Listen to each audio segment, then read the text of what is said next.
Бессмертный полк – акция, без которой невозможно представить праздник 9 мая.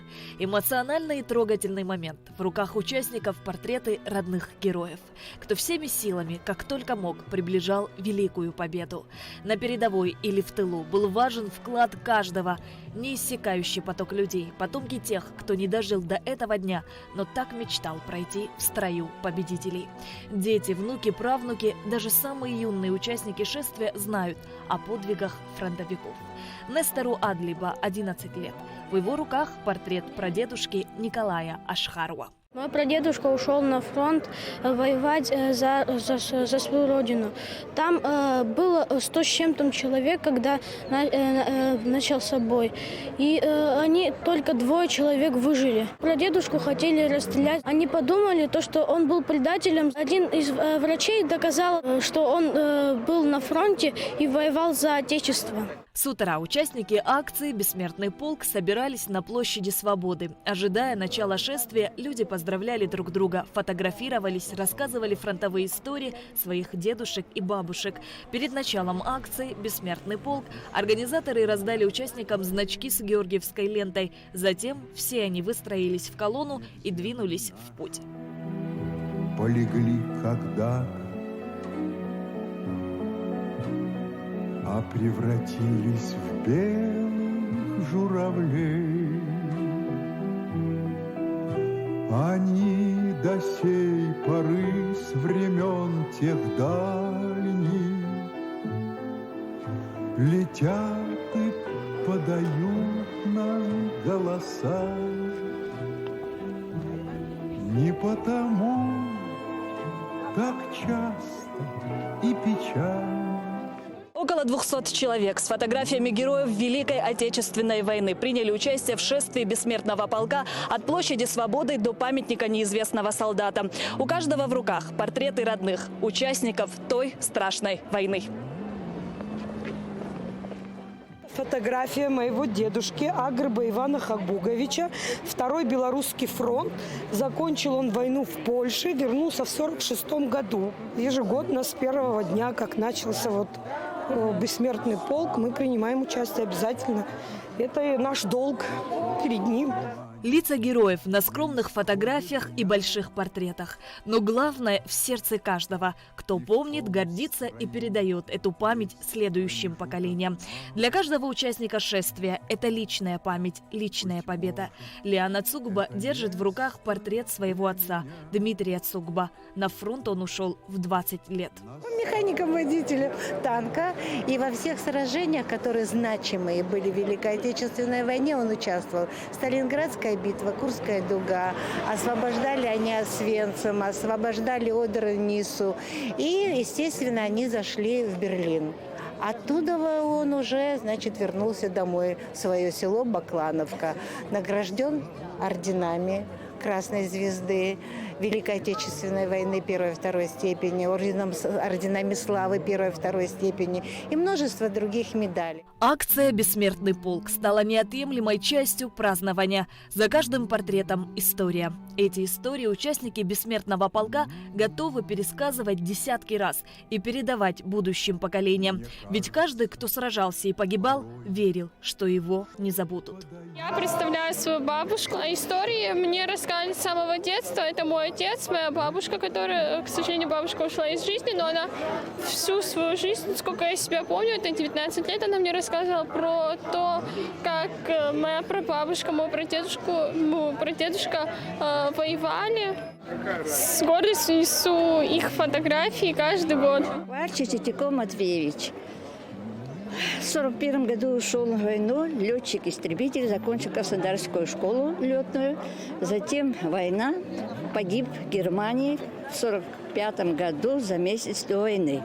Статью я встретила, я искала вообще всех наших выходцев в Абхазии, погибших в войне, и статью нашла, как мне не хотелось на войну. И она говорит, что я о себе, да о себе, а я все читаю.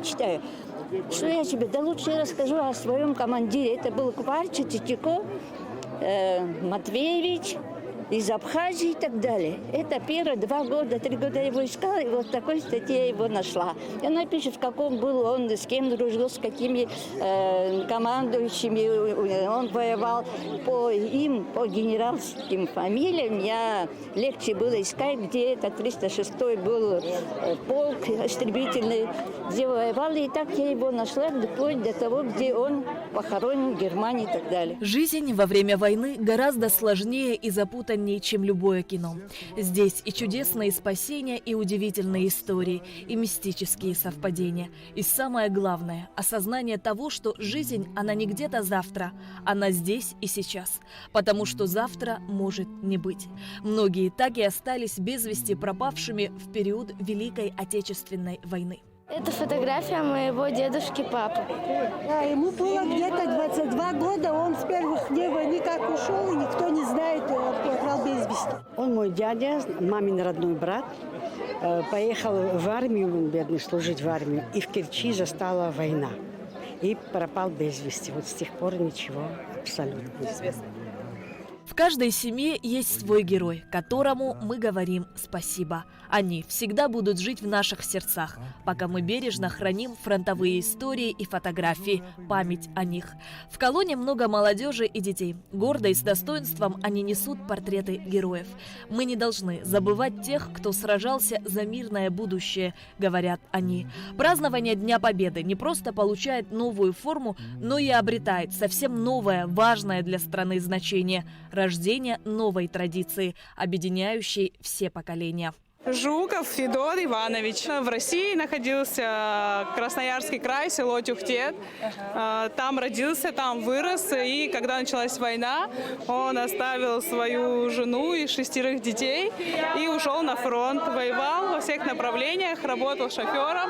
Вернулся домой в 1945 году, также еще воевал в войне с Японией, награжден за отвагу и за взятие Японии. Хочу поздравить всех с великим праздником Победы. Пусть над нами будет всегда мирное небо. Это мой дедушка, его прадед Толочко Павел Иванович в составе своей дивизии танковой дошел до Берлина, встретил победу, был однажды ранен, но встретил победу в Берлине, вернулся домой, награжден орденом за боевые заслуги и еще многими орденами. В Абхазии акция «Бессмертный полк» проходит с 2015 года. Ее цель – сохранить память о подвигах героев Великой Отечественной войны. Хотелось бы отметить, что в этом году, в отличие от того, что в России, к сожалению, он проходит в режиме онлайн, да, то здесь мы проводим его в режиме офлайн, и как бы у людей есть возможность реально почтить память, проходя по бессмертным полкам и по столице. Организатором являемся мы и Музей боевой славы. Отрадно для нас, по крайней мере, то, что очень много еще и молодежи, потому что для молодежи, конечно же, это та ситуация, при которой позволяет им сохранить историческую память. Колонна бессмертного полка прошла по центральным улицам столицы до колоннады на набережной и направилась к могиле неизвестного солдата. Следует отметить, что по пути к акции продолжали присоединяться новые участники. Не забывай те грозные года, когда кипела волжская вода.